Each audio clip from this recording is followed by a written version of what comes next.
Welcome back to the Deep Dive, your shortcut to being genuinely well-informed. Today, we're taking a deep dive into traumatic brain injury, or TBI. And honestly, it's way more complex than just the sports injuries you hear about. hmm I mean, technically, TBI is any change in how your brain works because of some external force. It's a huge cause of lifelong disability. hmm But here's the kicker. A ton of cases and the psychological stuff that comes after might just go completely unnoticed. People don't realize that maybe that fall or that bump on the head years ago is actually still affecting them today. That's exactly right. And our mission today really is to get into this big longitudinal study. Matei and colleagues published it back in 2022. They looked at young Swiss men specifically, trying to untangle this relationship, this kind of two-way street between TBI and things like depression, substance use, even personality. Right, and the key here is longitudinal, isn't it? They followed these guys for a long time. Yeah, quite a long time. It was 4,881 young Swiss men tracked over 8 years. They collected data 3 times, ending up when the men were around 25. So that lets them look both ways, essentially. Exactly. They could look forward like, what predicts if someone's going to have a TBI later on? Yeah. And they could also look backwards, okay, if you had a TBI earlier, what does that mean for your mental health years down the road? And just to set the scene, how common was TBI in this group? Because we're focusing on young men here. Well, it was surprisingly common. Almost 20%, 19.7% to be exact, of these young men had experienced a TBI by the time they hit 25. Wow, nearly 1 in 5. Yeah, and focusing on young men makes sense statistically. They tend to have higher rates of TBI compared to women. The ratios vary, but they can be quite a bit higher. Okay, so let's unpack this then. Let's start with the looking forward part, the pre-injury picture. They measured things early on, right? To see what predicted a new TBI case later. Correct. They looked at characteristics measured in the first 2 surveys to predict a new TBI that happened in the year leading up to that final survey, around age 25. And what popped out as the biggest risks once they accounted for, the usual demographic stuff? Yeah, so after adjusting for all those potential confounders, 2 things really stood out that weren't about specific behaviors initially. Okay, lay them out. First, educational attainment, or rather, low educational attainment. Guys who only had primary schooling had an odds ratio of almost 3.93 for a new TBI compared to those with post-secondary education. Whoa, hang on. An odds ratio of nearly 4. What does that actually mean in plain English? It means, statistically speaking, those with just primary schooling were nearly 4 times more likely to have a TBI in that final year compared to guys who went further in their education. 4 times. Yeah. The researchers basically think education level here is kind of a proxy. It stands in for maybe cognitive function, but also socioeconomic status. Yeah. Both things might put you in environments with higher injury risks. That's pretty stark. That one of the strongest predictors isn't like playing rugby, but how much schooling you had. Really shifts how you think about prevention, doesn't it? It absolutely does. Okay, so what was the second big predictor? The second one, also highly significant, was having pre-existing depression. That showed a really strong risk increase too, an odds ratio of 2.87. Okay, depression. And is there a theory why?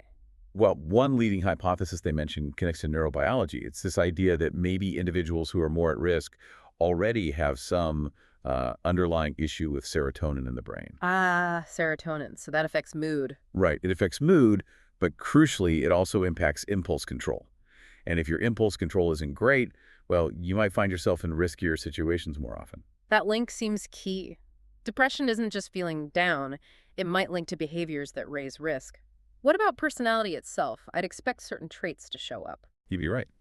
The study found 3 specific personality traits that significantly up the risk of a future TBI. These line up pretty well with what you'd expect for, let's say, risk-taking behavior. Which ones? High scores in sociability, high aggression-hostility, and high sensation-seeking. Sensation-seeking actually had the highest odds ratio among those 3 at 1.33. Okay, so sociability, aggression, hostility, sensation-seeking. It sounds like the data is saying these traits aren't just correlated. They're kind of driving the bus towards situations where TBI is more likely, like reckless driving, maybe drug use, getting into fights. Precisely. It's like the behavioral pathway. These psychological traits increase the likelihood of engaging in behaviors that unfortunately can lead to physical trauma like a TBI. Makes sense.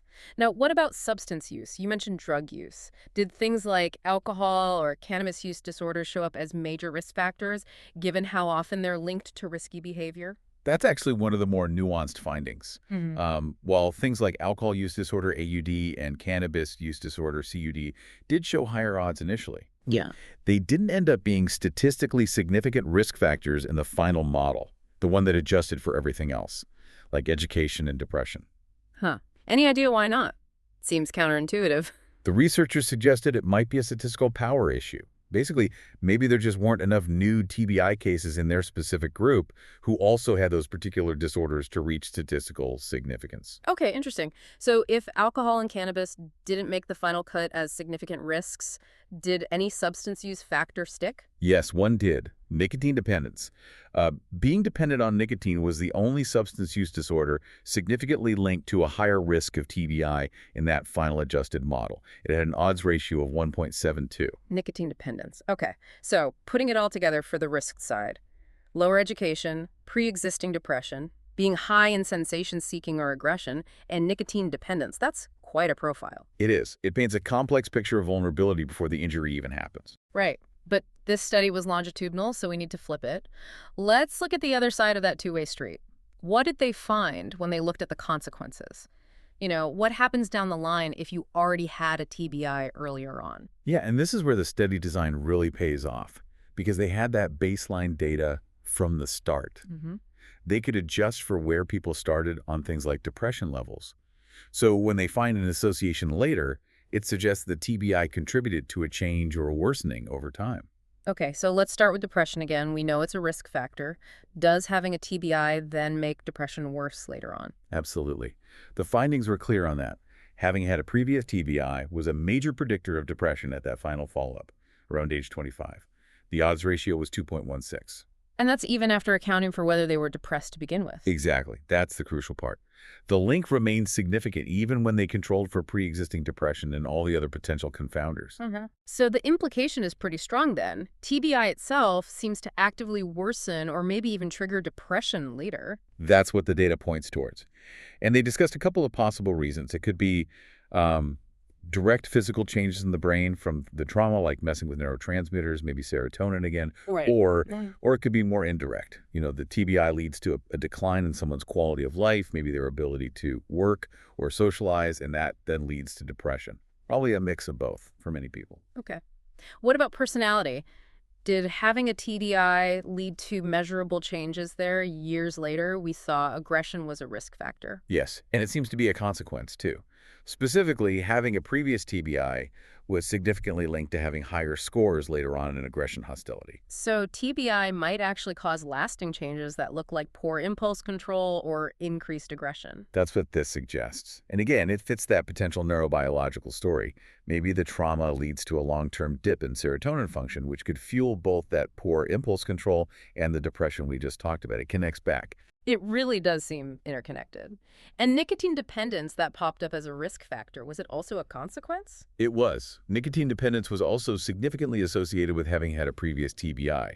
The odds ratio there was 1.46. So nicotine is on both sides of the street, risk and consequence. Yes. And interestingly, while previous TBI wasn't significantly linked to later alcohol or cannabis disorders in the final analysis, the connection with nicotine dependence was robust. Any thoughts on why nicotine specifically? Well, one idea the researchers put forward is kind of a self-medication hypothesis.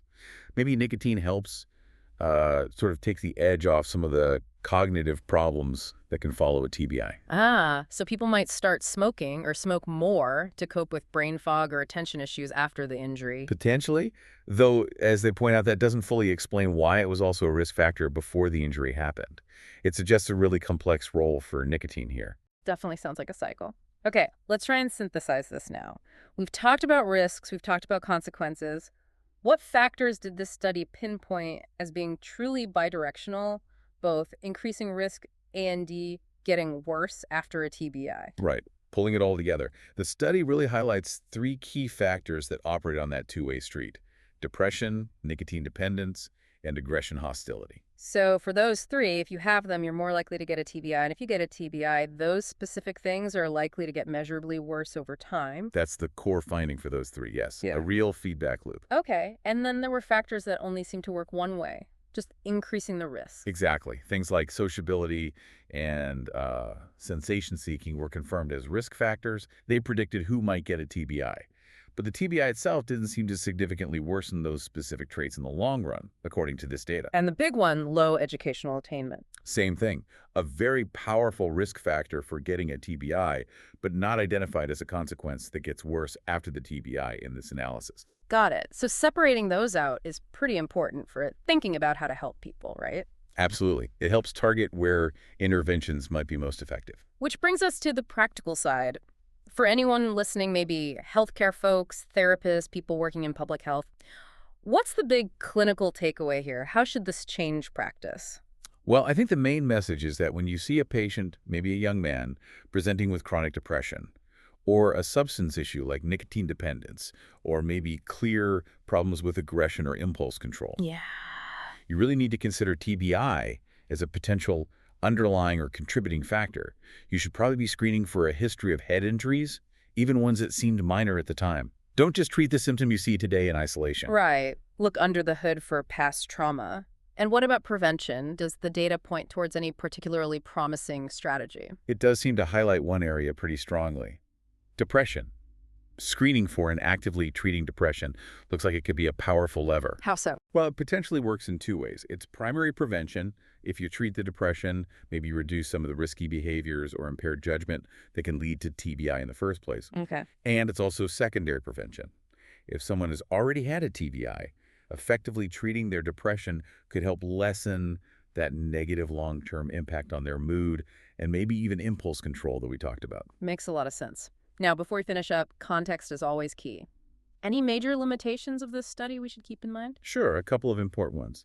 First, remember this study was specifically on young Swiss men.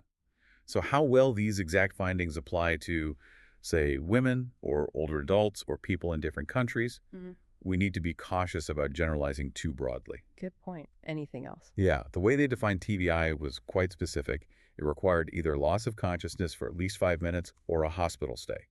This means they likely missed a lot of milder TBIs concussions without loss of consciousness, for example. The true overall rate of any TBI is probably much higher. Right, so the effects they found might be even more widespread if we included all those milder cases. Okay, so wrapping this all up, what's the fundamental insight here? I think it's that the line between cause and effect with TBI and mental health is just incredibly blurry. It's not a simple A leads to B situation. Yeah, it's not like TBI is just this isolated event that happens and then separately people have mental health issues. It seems like they're tangled together in this ongoing cycle. Exactly. It's a complex feedback loop. Pre-existing vulnerabilities increase the risk, and the injury itself can then worsen those very vulnerabilities. Treating just the injury or just the mental health symptom likely isn't enough. You have to see the whole interconnected picture. Which leads to a final, maybe more challenging thought for our listeners. The study found factors like low education and high sensation seeking are huge predictors of TBI. But those aren't things you easily treat in a clinic, right? They're sort of bigger societal issues or ingrained traits. Much harder to intervene on, yes. So while treating depression is clearly vital, as the study shows, if something like educational attainment is an even stronger predictor, stronger than drug use in this cohort, what does that really mean for prevention? Are we talking about needing changes that go way beyond clinical treatment, thinking about, educational opportunities, socioeconomic support, things that address those foundational risks that put people on a path towards injury way before they ever see a doctor? It certainly pushes the conversation in that direction. It just highlights the sheer complexity when cause and effect are running in both directions like this. Something important to think about.